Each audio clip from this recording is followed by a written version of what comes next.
How are y'all doing? Ooh, it's on. Okay, so grateful to be here. Just go ahead and say that now. I'd love to start off with some music, if that's okay. Yeah, awesome. Okay, here we go.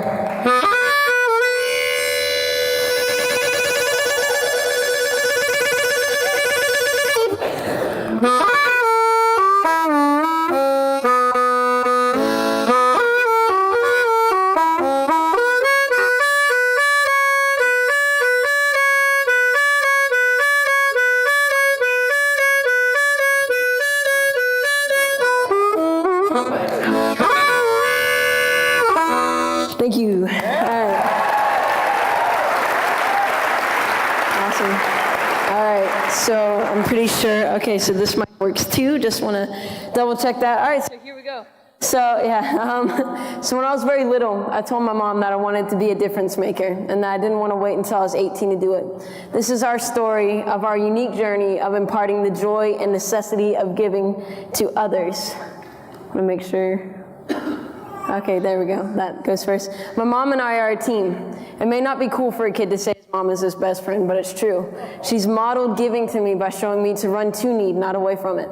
Her name is Torn Anderson, but many people call her Mama T because she's like a mother to just about everyone in our path, and I'm very blessed to have that as a role model.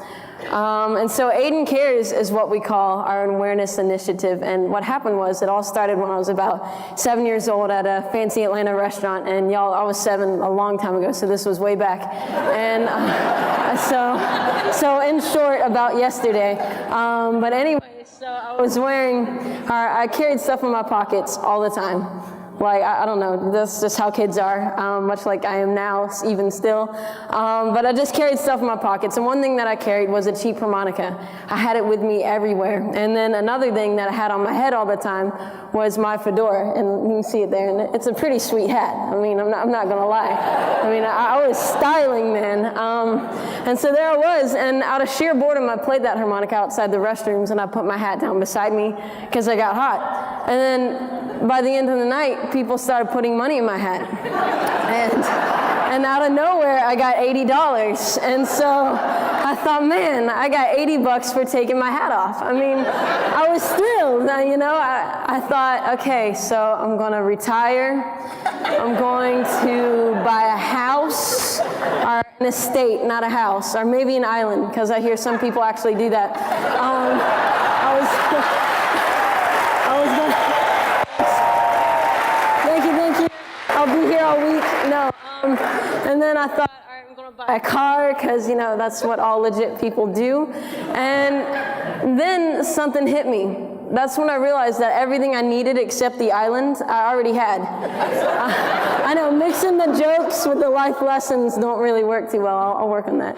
But that's when I realized, though, I had everything that I needed. And I remember my mom sharing to me about African orphans, or Africans, period, who were battling intestinal parasites. And I remember thinking how much they were suffering and how with my fortune, I can make a difference. And so I donated that money to help fight intestinal parasites. You could buy 4 pills for $1, so that was 320 pills just like that. And then someone heard about my $80 give, and they said, hey, can you come speak at my corporate event? And so we said yes, and then, I know, it just took off so fast. And then, so of course we said yes, because I mean, I'm not crazy, but that was a line from a movie. But anyways, and so then many more donations for Africa came in, and then just like that, it just took off. And then since then, it's been an awesome mix of jamming, sharing, serving, and the cool thing is I've mixed my passion with making a difference. And obviously one of my major passions is music.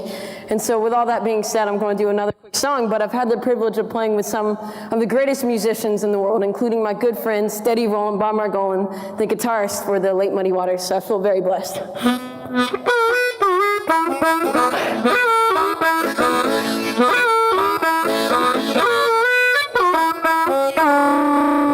So, just to keep y'all on your feet, you know.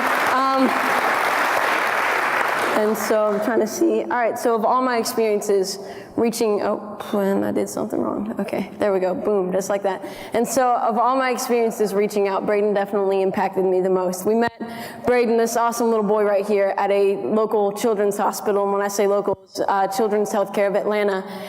We took him some harmonicas because we heard he was a little rock star and he loved music so much. So we took him some harmonicas, and then something amazing happened. Despite him feeling so bad, the minute we came in and the minute we gave him some instruments, he popped right up and we bonded immediately. I loved Braden so much, and I gave him friendship and a lot of love, and that's what we did. And we spent a ton of time together for 27 months until, unfortunately, he passed away September 5th last year. Braden was an amazing boy, and he taught me to, all right, so I'm gonna do this because this is reliable. No, this is a sad part, y'all. No laughing. Okay, this is working now. Okay, and this is like a sad part too, and we're all happy. And so what happened was, no laughing. And so what happened was Braden taught me to,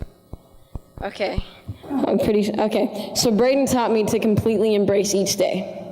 He taught me to live life to the fullest. He was bossy, brave, and brilliant. And it was really hard watching him suffer, but regardless, I wouldn't trade anything for the moments I had with him. And I think the major life lesson that I got from him was how we treat the least of these defines us. They may not be living under a bridge. They may not be battling terminal illness. I learned that they could seem like they have it all. But we all have hidden trials that a lot of people don't know about. So that's why kindness really, really matters. Some great things are happening. My mom and I have served thousands of hours and shared at hundreds of places. We've done anything from staying in a Park Avenue penthouse to crashing in nursing homes to playing in the squares of Savannah, Georgia, to playing Portobello Market in London, and then playing at homeless shelters. It's just been an awesome mix. But after half my life on the road, a real dreams come true. Harry Singa, I'm going to see what we got on our slide. Boom. Oh yeah, so this is really cool. I'm going to talk about this right fast. In January, I was blessed to receive the Coretta Scott King Angel Award during King Celebration Week. And President Bill Clinton, as you can see right here, he was also a recipient. And here's the really cool thing about this, guys. Not only is he an awesome person, but he really wanted my blue suede shoes right here. So clearly, not to totally state the obvious, the man's got some great taste. Because again, he wanted these shoes, the ones that I'm wearing now that you can see. And so he really wanted my shoes. So I thought that was really cool, honestly. And I figured that deserved to be part of my TED Talk. Just because all-time high. But anyway, so after half my life on the road, a real dreams come true. Harry Singa, an amazing youth coach and mentor. That's not him. Harry Singa, an amazing youth coach and mentor, has invited me to be the resident speaker in 5 continents. I'll be speaking on service and contribution all over the world. And the amazing thing is I'll be talking to youth from many nations all over the world. And I'll be able to help them and find the natural born givers and help them along their way of service. And so I feel very privileged. We'll be creating a curriculum and service and contribution contracts so that they can all become difference makers. So here's the thing, y'all. Don't wait to find your passion in giving. Find it now. Find it today. Use who you are and what you love to make a difference. I'm doing what I was born to do. So if you do what you were born to do, then our future is so bright, you gotta wear shades. All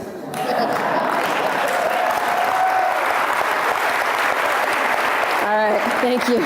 And so, because it's what brought me here, I'm going to end on some harmonica, and before I get totally tongue-tied. Here we go.